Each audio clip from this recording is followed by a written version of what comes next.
Tell that to open. That's going to load up the DWG/DXF import options. Typically you want to keep this as it is, but key thing to check is that the model units are millimeters and the layout units are millimeters. The only time you would change this is if you know it's coming from another program where you've used different measurements. Otherwise it's going to alter the scale. So for instance, if you drew this in meters in AutoCAD, you would want to change this to meters when you import it, so it preserves the scale. Everyone should be working to millimeters, so this should be fine. I'm going to click OK, and that's now imported in. And you see, we can see that in all 4 viewports. So in our front and right viewport, all we see it as is straight lines. Because they're flat drawings, they're 2-dimensional. In our top view, I can see the floor plan. In perspective, I can kind of orbit around it, but at the minute there's no 3D to it. If I go to the Layers tab, you'll see it's brought in all of those AutoCAD layers as well. Yes? Mine's for some reason not importing. Does it give you an error code? It said it's imported successfully, but it's not there. Ah, so if it said it's imported successfully but you can't see it, it might just be too zoomed in. So try typing in ZEA, then hit enter. See if that zooms.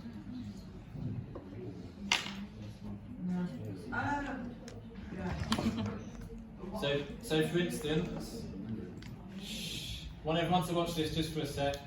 Let's say I've just imported it and I can't see it. It might just be too zoomed in.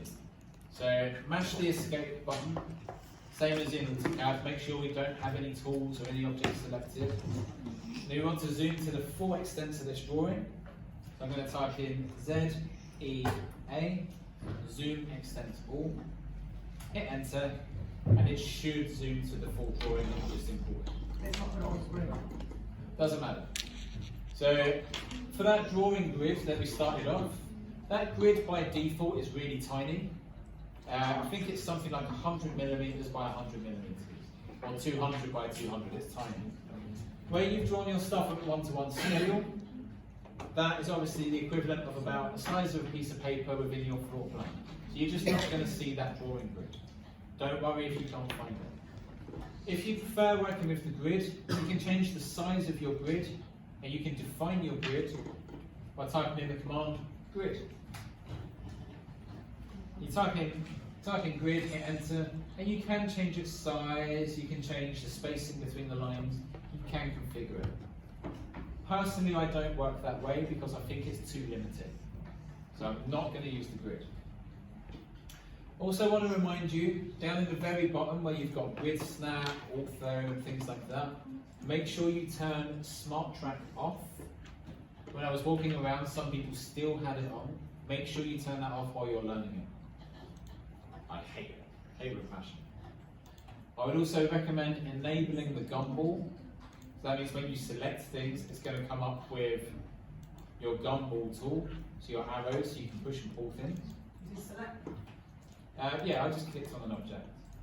It should come up with those arrows. If it doesn't, you need to turn on your gumball, the thing we were talking about all this morning. You got it enabled? It's on, but it's not coming up. I'm going to check that, I believe it.